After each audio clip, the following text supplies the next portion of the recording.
Glad to have you back, StewHeads. It's a non-political, but positively presidential episode of Remnant Stew.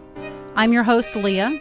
And I'm Steve. Settle in and get comfortable, and we'll tell you the little-known facts about our commanders-in-chief, starting from George Washington all the way to George W. Bush. If you have an appetite for the strange and bizarre, then pull up a chair and grab a spoon for another intriguing serving of Remnant Stew. Remnant Stew is gluten-free, organic, made from all natural, free-range ingredients, and guaranteed to provide the recommended daily serving of curiosity.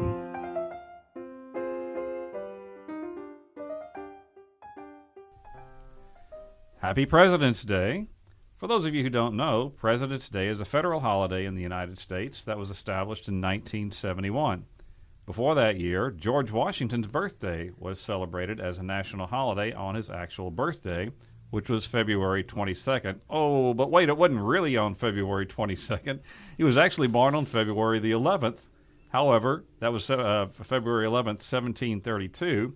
But 20 years later, England and the colonies adopted the Gregorian calendar and abandoned the Julian calendar, which thus moved his birthday 11 days forward to February 22nd. Now, that sounds confusing. Yeah, you think everybody thinks daylight savings time is confusing. This whole calendar thing was real bad. Let's just add 11 days to the calendar, but, maybe we'll delve into that another day, going from the Gregorian to the Julian calendar.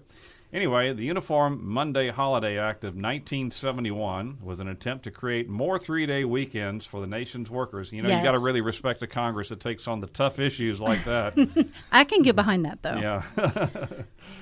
Yeah.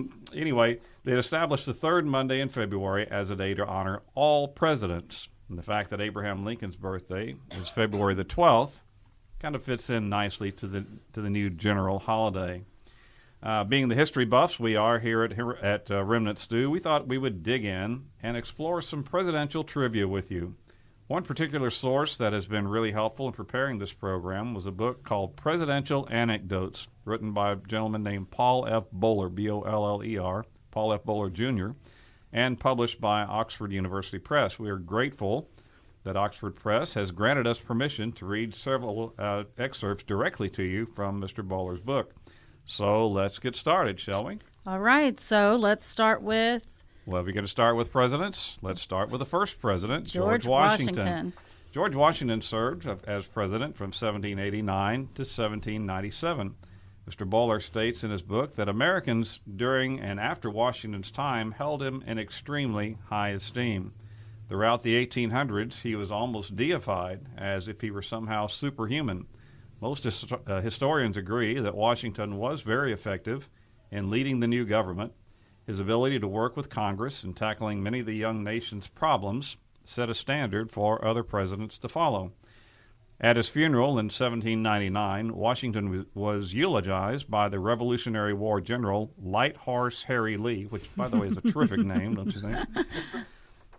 He eulogized Washington as being, quote, first in war, first in peace, and first in the hearts of his countrymen.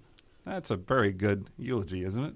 But what you might not know about Washington was that he was also often first at the fire. First at the fire. That's a good slogan, too. According to Bowler's book, Washington, it is said, was an enthusiastic fireman. He began running to fires when he was a kid and was still running to them in his old age.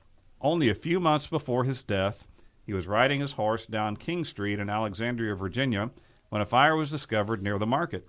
He stopped his horse at once and yelled at some men who were standing idly by. Quote from General Washington, President Washington, "It is your duty to lead in such matters. Follow me." Great voice. George Washington says that to you. You just get up off your idleness and start following him, I would suppose. Tally-ho. Throwing his reins to his servant, he leapt to the ground and he began pumping a hand-cranked fire engine into which a few boys were languidly dumping buckets of water. Cheering citizens rushed to aid him, and within a few minutes the old engine was throwing the highest stream of water that had ever gushed from the pipe. That was from Presidential Anecdotes. I had no idea that he was a fireman. He loved putting out fires. No And that was at a idea. time when there were really no organized fire brigades. It was all pretty much volunteer. And Right. So it was very right. civic And wasn't minded. that invented by Ben Franklin? Yeah, actually, I think Ben so. Franklin did invent the first fire department in Philadelphia, I believe. And, it was the time when wooden structures were common and whole towns could burn That's down right. pretty That's easily if right. the fire got going. Well, after George Washington was John Adams, and you might know that John Adams was the second president from 1797 to 1801, but his son, John Quincy Adams, also served as president from 1825 to 1829, the seventh president. It isn't uncommon for fathers and sons to have disagreements, even heated arguments. The second president, John Adams, and his son, John Quincy Adams, who became the seventh president, were no exception. President Washington thought highly of younger John Q. Adams so much that he appointed him as the United States ambassador to the Netherlands, which happened to be the second country to recognize the U.S. after our Declaration of Independence. You guess who the first country was? Not England. No, it was France. It was France trying to stick it to England. Take that. So anyway, George Washington thought John Adams' son was pretty responsible, even a pretty responsible young man, and gave him the important role of being ambassador to the Netherlands. In 1796, Washington moved him to the new American embassy in Lisbon, Portugal. However, when the young Adams stopped in London on his way to Lisbon, he learned that his father now, who had become president, had changed his assignment and wanted him to go to the embassy in Prussia. According to Mr. Baller's book, the young diplomat was upset by the news. He thought it was improper to accept an appointment from his own father. He wrote his father an anecdote that he had heard in London. It seems that Louis XIV, the story went, was expressing surprise at the stupidity of one of his own ambassadors in his own court, and he said, "He must be the relative of some minister." Said young Adams, "I have no desire to be the applicant for a similar reflection." Well, President Adams was angry when he read this, but mostly about being compared to a mere minister. He went on to tell his son that President Washington himself said that John Q. Adams was the most valuable public character we have abroad, and that he insisted that Adams not withhold merited positions from him simply because he was his own son. So George Washington stepped in to calm the waters between father and son Adamses there. And can you imagine having an argument with your dad through letters? Right. Letters overseas, too. That's right. It took weeks to get there. Well, I'm gonna interject right in here real quick and say that there was an early American tradition of naming children after presidents. Right. It's not so common now, but quoting from a 2017 article in Time magazine by Merrill Fabry, in the U.S., presidents have long been seen as exemplars of national values, which made their names particularly meaningful as they were both familiar and carried positive associations. Frank Nussel, author of The Study of Names, A Guide to the Principles and Topics, says that sometimes a famous person will have caught the consciousness of the public, and a lot of people name their children after a famous person, hoping that giving them this name, they'll have some of the characteristics of that person. Right. So in a sense, says Nussel, it's sort of like name magic. By using the name of a famous person, that it will rub off on their child. Well, you can understand that. Right. So the idea that a name could provide a link between a newborn and a great man continued at least until the mid-20th century. Again, not so popular today. The John F. Kennedy Library has a small section of correspondence about babies named after him. Right. Many letters speak of the honor it is for Kennedy and the kindness of parents to do so. One father wrote a handwritten letter to tell Kennedy of his newborn. Yes, we named it. He says it. We named it after you and surely hope it brings you the very best of luck. So in that vein, I just have to say, after you talk about John Adams and John Quincy Adams, that my great-great-great-grandfather was named John Adams. Oh, okay. And we're not entirely sure if he was named after the president, because John's a pretty fairly common name, and Adams was already their last name. Right. But he was born in 1815, just a few years after John Adams' presidency, so it's possible. Now, his grandson, though, was named John Quincy Adams. Now, that's it's hard to get away from that one. That's right. So we do know that it was he was named after the president, and so that's my great-grandfather. Right. And he wanted to carry on the tradition So he named his fourth child John, but it was his fourth daughter. Okay. So I have a great aunt named John, not John nice. Quincy, though. It's like the boy named Sue. Right. Okay. Well, and they gave her the middle name Nell. Nell, So okay. they feminized it a little bit, and she's still alive at 103, I think. I hope she's listening. Yeah, maybe. We'll see if she knows how to do podcasts. But she was the baby of the family for a while until my grandfather was born. And so my grandfather carried on the tradition. I have an uncle, a first cousin, and a first cousin once removed, all named John Quincy Adams. And in spite of all of that, we are not related to the presidents, at least not directly anyway. Well, John Quincy Adams was so highly respected that after he only served one term as president, when he went back home, his people in his neighborhood asked him if he would run for Congress, and he did. Served in the Congress for the next 20 years and actually died almost at his desk serving in the Congress, John Quincy Adams.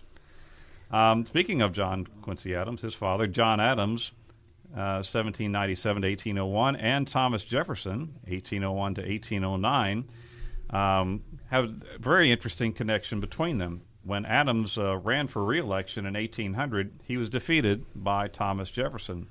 Well, Abigail Adams, John's wife, wanted desperately to be known as the first lady to live in the new president's mansion. And so for 2 months, up until the end of Adams' term, the couple camped out in the unfinished building that became the White House. Adams took the loss hard, and for many years afterward, he and Jefferson were not on speaking terms. Sour grapes. Yeah. In their later years, though, through a mutual friend named Benjamin Rush, the two aging patriots rekindled their friendship and exchanged several letters with each other. During the summer of 1826, the nation was anticipating the 50th anniversary of the Declaration of Independence. Both Adams and Jefferson were in failing health. Near the end of June, in fact, John Adams was visited by Daniel Webster.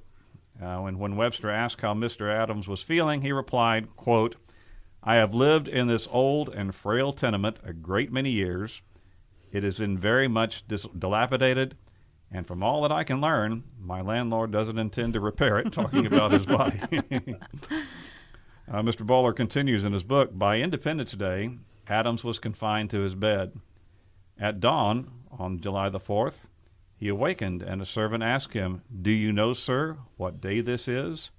"Oh, yes," responded Adams. "It's the glorious 4th of July. God bless it. God bless you all."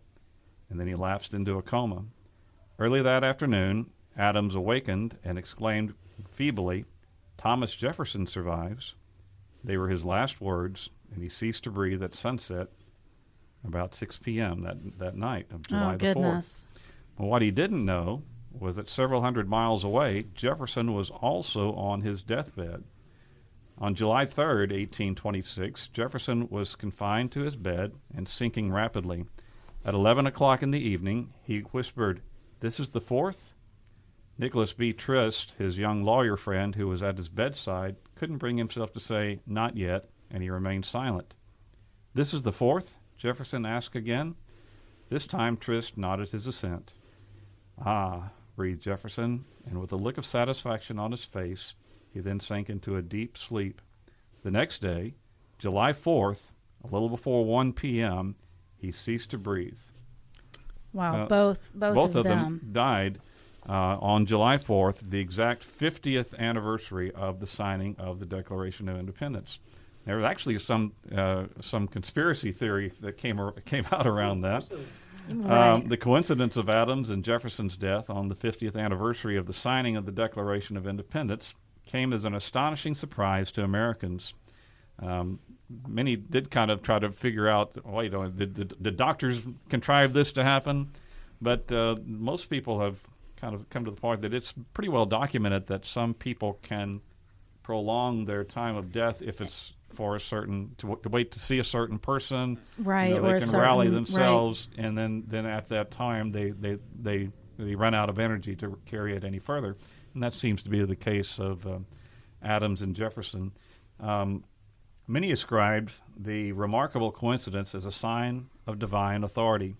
Daniel Webster, again, wrote, "This striking and extraordinary coincidence is evidence that these men's lives have been gifts from Providence to the United States and offers proof that our country and its benefactors are objects of his care. 5 years later, the nation was stunned again when James Monroe, the last of the original Patriots, passed away on July 4th, 1831. So July 4th, interesting coincidence for some of those early founders. Now, I've got a great story here about Andrew Jackson. And not so much maybe about Jackson himself, but about his mother, his family. Andrew Jackson, who served from 1829 to 1837 as our president, one of our most colorful presidents, Andrew Jackson was raised by a woman who has been referred to as a Spartan mother. You hear about tiger moms these days. I've not heard the word Spartan mother before. Well, I can relate. Yeah, you raised 3 boys, so you can understand that. Jackson's father, who was also named Andrew Jackson, had been a farmer in Ireland. In 1765, he sold his farm in Ireland, and along with his wife, Elizabeth Betty Hutchinson Jackson, and their 2 small sons, Hugh and Robert, immigrated to the United States. They found their way to a Scotch-Irish community in the border area between North and South Carolina. In March of 1767, Andrew Jackson Sr. was killed in a logging accident, leaving his wife pregnant with the future president. Betty Jackson raised her 3 sons in the Appalachian wilderness during the hardships of the American Revolution. When Andrew was about 5, his mother saw him crying one day. "Stop that, Andrew," she ordered.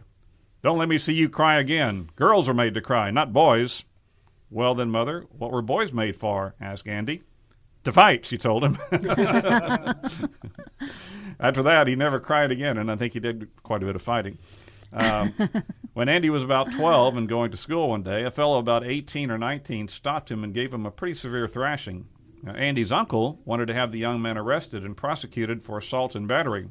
"No, sir," exclaimed Jackson's mother. "No son of mine shall ever appear in a complaining witness in a case of assault and battery. If he gets hold of a fellow too big for him, let him wait till he grows some and then try it again." I could hear her saying, right. "I'll give you something to cry for." Right, there you go. Now, it's interesting, both of Jackson's brothers died fighting in the American Revolution. And Betty Jackson, his mother, volunteered to go to Charleston to help nurse some captured American soldiers who were languishing in British prisoner-of-war ships in Charleston Harbor. There she contracted cholera, and she died. Andrew was only 14 when he lost his mother, lost both of his brothers. Wow. And so it tells you a little bit about the spirit that he had, though, in order to continue growing into the man that he became. He always remembered her final words of advice to him before she left. She warned him not to lie, steal, or quarrel as long as his manhood was not in jeopardy. She also cautioned him not to look to the courts for relief against slander. "Settle them cases yourself," she advised. And I think he did. Good advice. And now for something completely off topic and off kilter. Brace yourself for the oddity du jour. So for today's oddity, this is about museums. We love museums. Oh, yeah. And in 2014, Time magazine published a list of the 10 weirdest museums in the world. So I'm not going to mention them all, but here's some highlights. There's the Museum of Bad Art in Brooklyn and Somerville. How do you know? I'm thinking I could get displayed there, right? That's in Brooklyn and Somerville, Massachusetts, in the USA. Then there's the Avanos, I think it's Avanos, Hair Museum in Avanos, Turkey. Okay. And Time magazine says it features a huge collection of hair gathered from more than 16,000 women. And if that doesn't sound creepy enough for you, it's situated in a small, dark cave. So have you been there? Hair Museum in a cave. No, somehow we missed that one. So if you guys go to Turkey, that's a place to go. This one is interesting to me. It's the International Cryptozoology Museum in Portland, Maine, USA. That's got to be in USA. That's right, cryptozoology. I would love to go there. Then there's the Museum of Broken Relationships in Zagreb, Croatia. And I have to clarify what that one is. The Love Shack. This museum evolved from a traveling exhibition revolving around the concept of failed relationships and their ruins, its website explains. Visitors are encouraged to donate artifacts from their own broken relationships as a chance to overcome an emotional collapse. So things like rings, clothing, Valentine's Day gifts, among other stranger objects like a wooden watermelon. You're going to have to visit to figure that one out. How does a wooden watermelon exemplify broken relationships? I don't know. Maybe somebody... Do they fight over who was going to get to keep it? Or who was going to have to take it? Or who threw it at whose head? I don't know. And following that, in the spirit of broken relationships, if you've gone there, maybe then after that you would want to go to the Museum of Medieval Torture Instruments. Right. That's in Amsterdam, right, in Netherlands.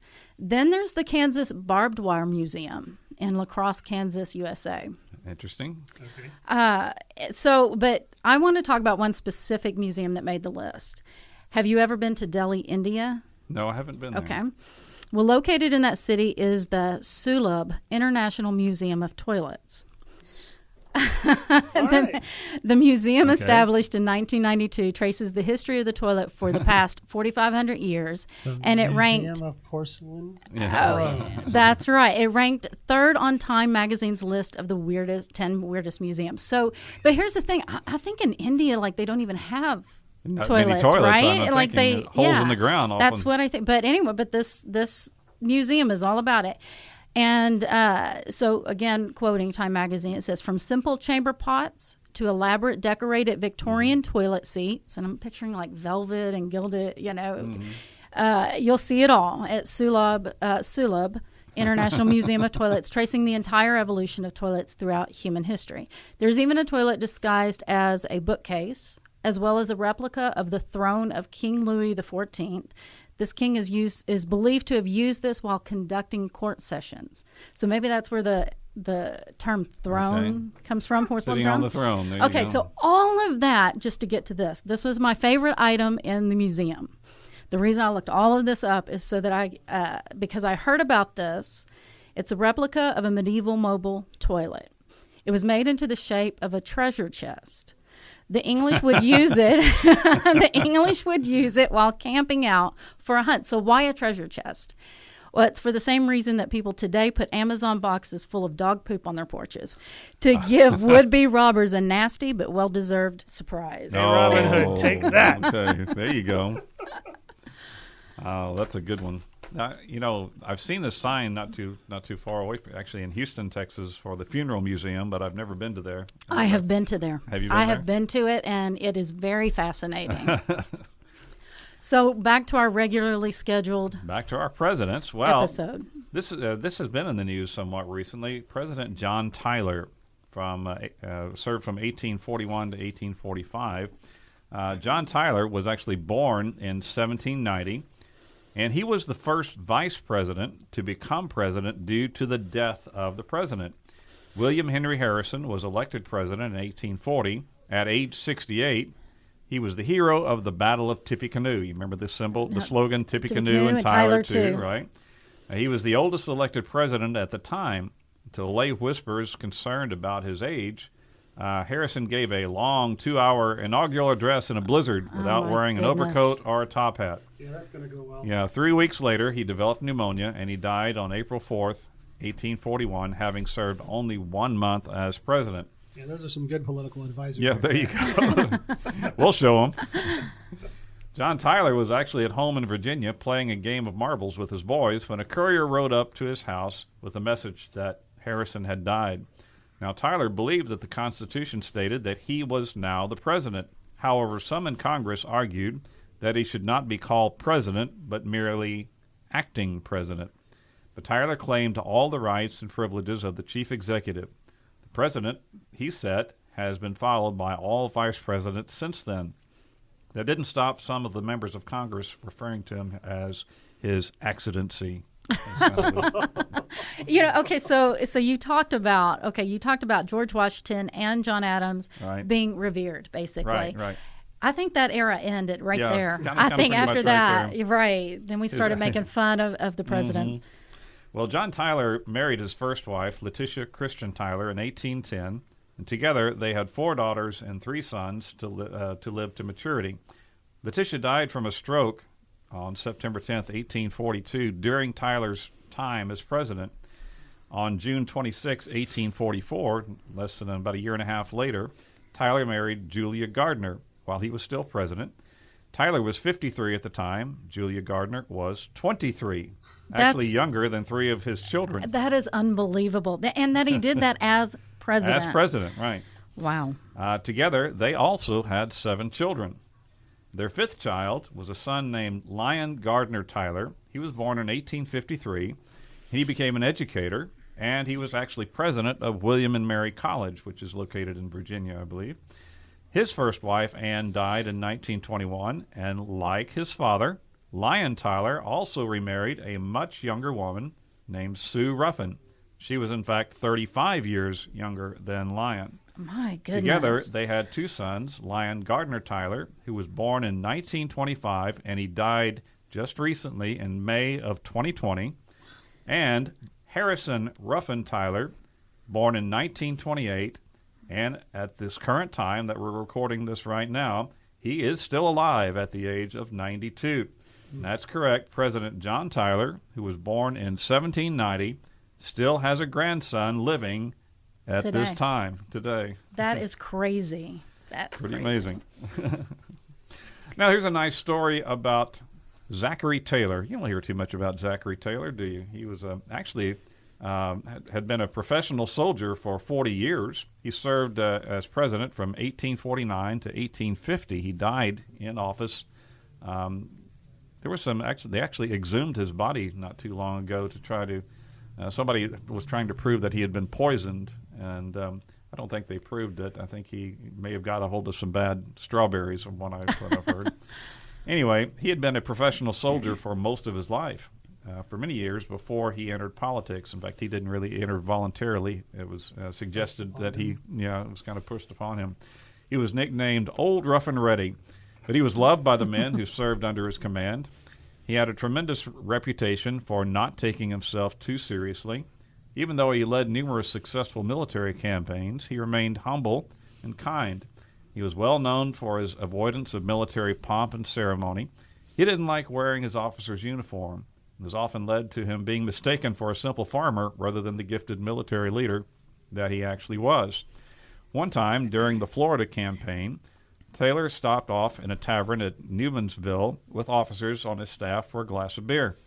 A young man on his way to report to duty entered the place and approached their table. Fresh from West Point, he wore a linen duster to protect his uniform.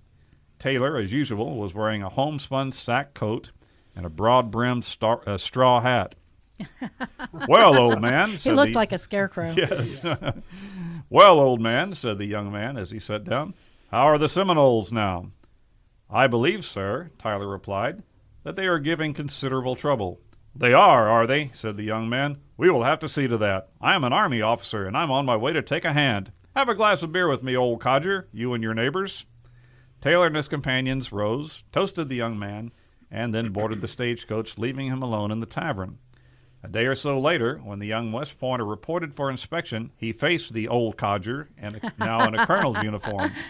Horrified, he stumbled through the ordeal and afterward asked some of the other officers what he could do to make amends. Oh, with Colonel Taylor, just forget it, they told him.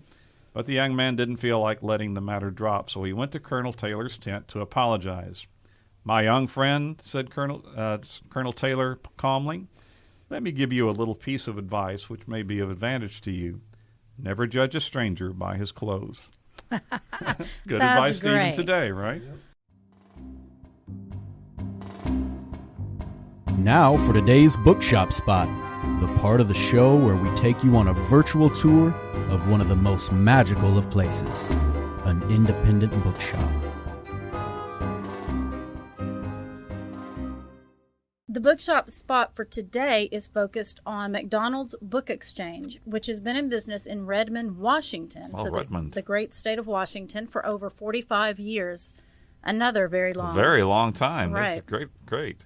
It was started by Doug McDonald and purchased by current owner Anne St. Germain in 1998.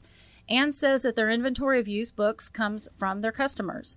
So, because it's a book exchange, the books are priced at about a third of the retail price. They give a combination of cash and bookstore credit to customers for the books that they bring in.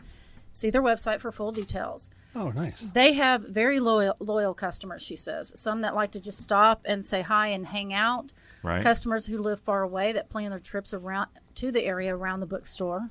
You see the Space Needle, you go across the Puget Sound, and you go to the bookstore. That's that sounds right. like a great trip. They also have customers who find old bookstore credit slips and bring them in to see if they can still use them. And the good news is credit slips never expire. Yeah, how about that? Oh, wow. Anne says we're like the neighborhood bar without the alcohol. It's where everybody knows your name. It's a place for our customers to hang out for friendship, the opportunity to talk with our friendly staff, and a place to meet up with friends. McDonald's Book Exchange is the perfect spot to visit, browse, and purchase books. She also says that we carry previously watched DVDs, gently used board games, and books on CD. One of her customers sells jeweled bookmarks in the store and donates all the funds raised to a nonprofit for animal safety. Oh, cool. Our philosophy is to help those in need in our community and protect our environment. And they go on to do a whole lot of other things that right in that vein. They're very socially conscious. They collect used cell phones for women fleeing domestic violence. They have multiple food drives to support the hungry in the area. They sell raffle basket tickets to assist families in need, collect socks and hygiene items for the homeless, and send books to other locations that would be able to use them. So if you're in the Redmond, Washington area, please stop by McDonald's Book Exchange. But if you can't visit in person, of course, visit their website at www.mcdonaldsbookexchange.com. That sounds like a great place to visit. Okay, so I took the presidents after 1900. So here we go. William Howard Taft. He served from 1909 to 1913. Right. And so what do you know about Taft? Anybody? Anything? Know that he had Teddy Roosevelt had kind of wanted him to be his follower. And then also know he was the Supreme Court justice after his presidency. That's right. So, despite being the only man to serve as big both, guy too, right? That's right. There's my point. Despite being the only man to serve as both U.S. president and Supreme Court justice, Taft was better known for his size. Now, here's the thing: he weighed in at a little over 350 pounds, which I think that was a big deal back then. I know several people that fit that bill, today. Right. But he was well known for being. He was famously fat. Let's just put it that way. He could be an NFL lineman. And there's a story about him becoming stuck in a White House bathtub. That story, however, most likely is not true. It's just a story or a tall tale. There's no documentary evidence to back it up, and the story didn't arise until 2 decades after Taft left office. So in his book, Dead Presidents, An American Adventure into the Strange Deaths and Surprising Afterlives of Our Nation's Leaders, which sounds like a really interesting book, author Brady Carlson says, the funny part is that while Taft was president, the White House got a tub that was so big a president couldn't possibly get stuck in it. They ordered an extra large size. Then. Well, okay. So according to History.com, just weeks after Taft's 1908 election, the captain of a warship carrying the president-elect to inspect the Panama Canal requested a supersized bathtub capable of holding the heftiest man ever to occupy the Oval Office so far. And because, anything could happen now. On ships. So since no Taft-sized basin could be found, a Manhattan company specially crafted the largest solid porcelain tub ever made for an individual. It was more than 7 feet long, 41 inches wide, and weighed a ton, literally. Literally a ton. A photograph in the February 1909 issue of the journal Engineering Review showed the pond-like presidential bathtub with 4 men sitting comfortably inside. So it'd be like a hot tub. 4 men in a tub, and we have that picture. Oh, good. The article goes on to say that newspapers reported that similarly spacious tubs were installed in the White House, on Taft's presidential yacht, and inside his brother's summer home in Texas. Because I guess he wanted to take a bath at his brother's house. For sure. Next up is Warren Harding, who served from 1921 to 1923. He was a rascal. Well, a presidential rumor is that Warren Harding's death may have occurred because he was poisoned by his wife. Harding was voted into office in 1921, and on the evening of August 2nd, 1923, halfway through his third year in office, President Warren Harding died in a San Francisco hotel at the age of 57. He was a popular president, and people were shocked at the sudden death of his sudden death, demanded answers from doctors. The decision by Harding's wife, Florence, to skip an autopsy for her husband and have his body embalmed 1 hour after his death really set the rumor mill. Yeah, that'll kick in the rumors right there. Conspiracy theories. That's right. Now let's just go ahead and drain them. Let's get this show on the road. Come on. Moving on. Well, and she may have been a little fed up with him, right? Yeah, he was a known philanderer. Right. So I think maybe he added a little to that rumor mill as well. Later in 1930, Gaston Means, who lives up to his name, right. He was an embittered former Harding administration official, published a book entitled The Strange Death of President Harding. In the book, along with other tall tales and scandals, Means claimed that Florence Harding murdered her husband by poisoning him. Gaston Means, however, was well known to be a notorious conman, liar, and bootlegger. I can't talk. He died in prison in 1938 after being convicted for a con he tried to pull related to the Charles Lindbergh Jr. Kidnapping. So angry at not being paid what was owed to her, Mr. Means' ghostwriter, Mary Dixon, later exposed the book as a complete fabrication. Still, rumors are hard things to kill, and speculations surrounding Harding's death are still, to this day, being debated. But there were 5 doctors at the hotel attending to Harding when he died, and it had been determined before Harding's death that he had an enlarged heart and that he tired easily. So most historians today accept the fact that Harding died from a heart attack brought on by ample evidence of his apparent cardiac problems. Right. So next up we have Dwight D. Eisenhower. Ike. Yes. 1953 to 1961. He was the first president to use a helicopter while in office. Okay. So helicopters have been used by the military since 1944, and at Eisenhower's suggestion, the Secret Service approved the use of helicopters for a means of more efficient and safer travel for the president. I imagine he used them quite a bit while he was commander-in-chief, He really did. Of the military, Allied commander. Yeah, so he's like, so bring it on and let us use it. So on July 12th, 1957, Eisenhower became the first president to employ the new aviation technology when he rode in a 2-passenger Bell H-13J helicopter to Camp David as part of a test of White House evacuation procedures. And during his second term, he regularly used the helicopter to fly to Camp David and his farm in Gettysburg, Pennsylvania. Right. Now, speaking of Camp David, the camp got its name from good old Ike. Right.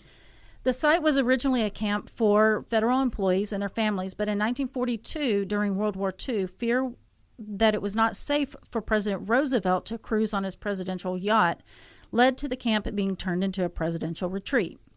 So it was the perfect destination because it's secluded, mountainous, and a welcome break from the oppressive summer heat of the nation's capital. Roosevelt referred to the camp as Shangri-La. Shangri-La, yeah. When Eisenhower took office, though, he felt the camp was an unnecessary luxury and he had plans to shut it down. But after visiting at the urging of a cabinet member, he actually changed his mind because he enjoyed it so much. He just couldn't handle that name, though. That was too Roosevelt-y. Well, he said, and I'll quote, Shangri-La was just a little fancy for a Kansas farm boy. Right. So then he renamed it after his father and his grandson, who were both named David. Right. There was talk of the new name reverting back to Shangri-La after Eisenhower's presidency, but President Kennedy squashed that, and the retreat remained known, even to this day, as Camp David. Camp David, right, yeah. Okay, so let's get into a little bit funnier stuff. Jimmy Carter. Poor Jimmy Carter. He was a good guy. Very nice guy. Very nice man. Very involved in Habitat for Humanity. Yes. So this brings us to 1977 through 1981. That's when he was president.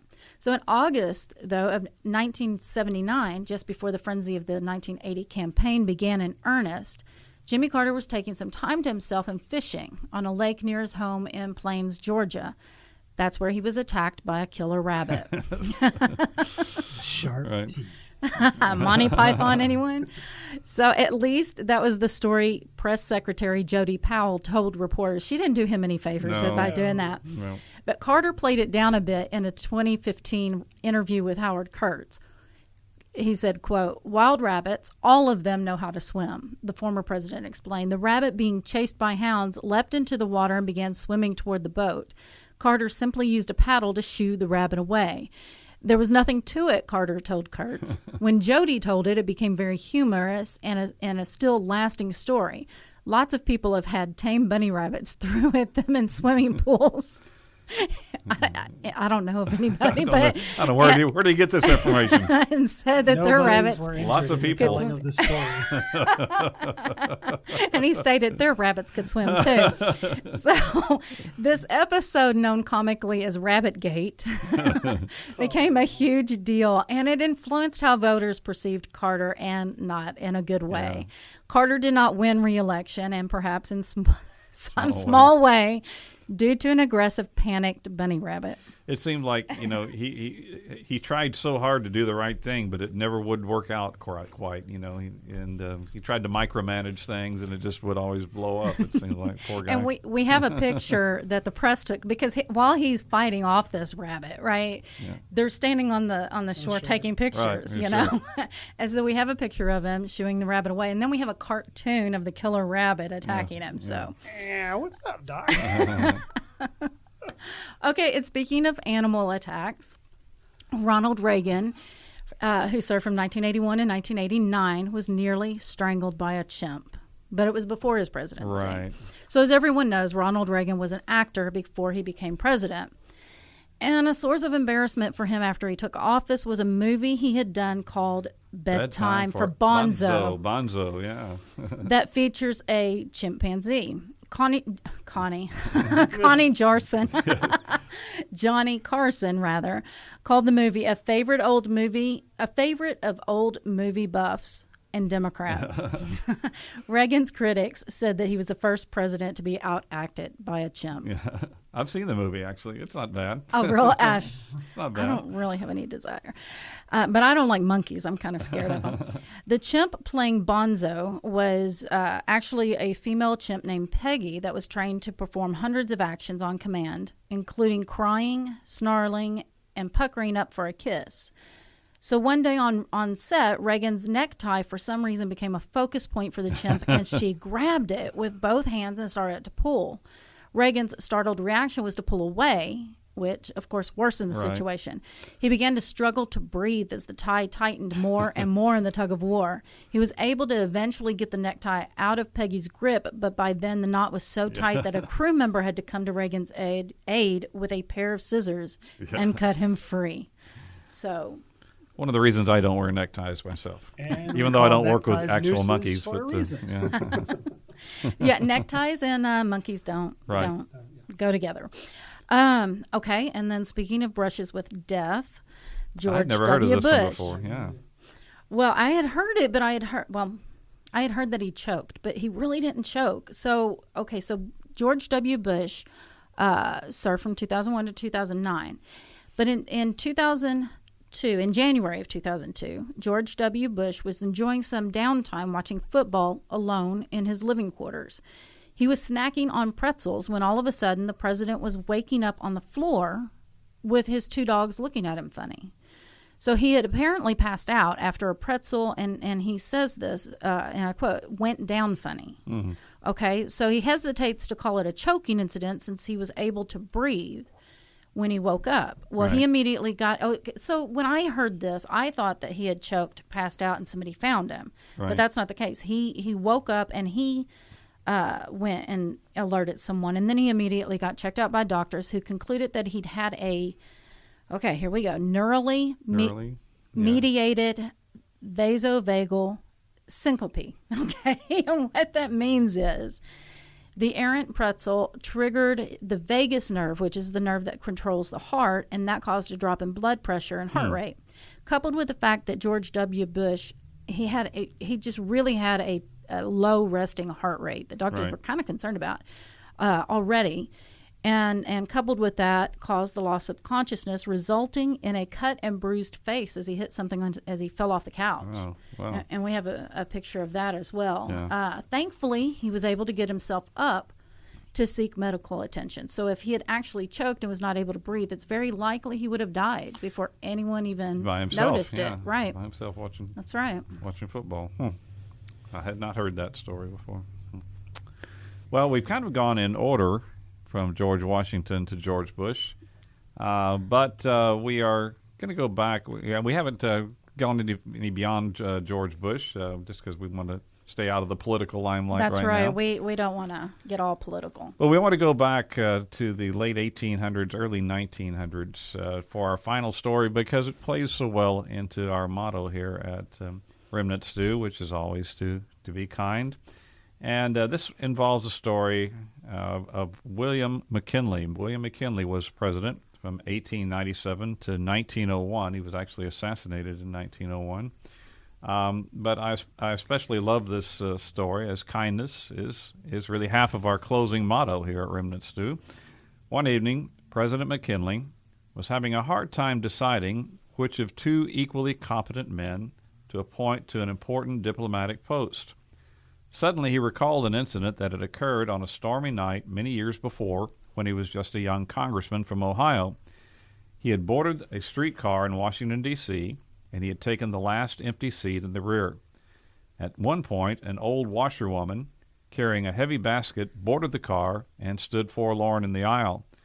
One of the men, whom McKinley was now considering for the post, had been sitting right in front of the old lady, but shifted his newspaper in such a way as to seem not to see her. McKinley went down the aisle, picked up the basket of washing, and led the old lady back to his seat. The man with the newspaper looking down did not see this. After reflecting upon this event, McKinley selected the other man for this position. According to McKinley's friend Charles G. Dawes, this candidate never knew that this little act of selfishness, or rather, this little omission of kindness, had deprived him of that position which should have crowned his ambition of a lifetime. Pretty imagine, every little act goes noticed. That's does right. not go unnoticed, for sure. And now it's time, boys and girls, for the Trivia Challenge.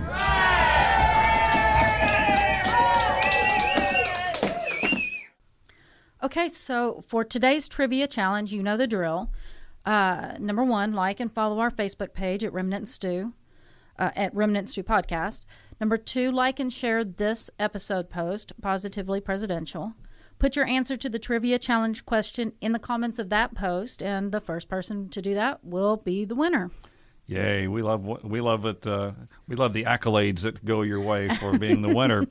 And so for this trivia question, one of the presidents that we mentioned here today was also in the daily habit of getting up early in the morning and bathing nude in the Potomac River.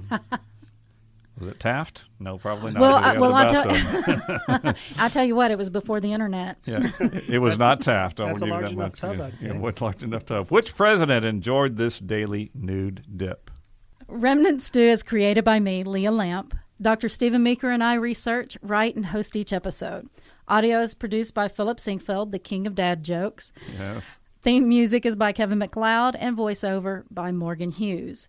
You can connect with us through our Facebook and Instagram, and if you have an idea you'd like to hear us cover in a future episode, send us an email at staycurious@remnantstew.com. Before you go, please hit the subscribe button so you don't miss an episode. Head over to iTunes and leave us a review. We love seeing those reviews. It helps us out a lot. Share Remnant Stew with your friends, family, senator, campaign manager, bodyguards, and chauffeur. And until next time, remember, like William McKinley, please remember to be kind and always stay curious.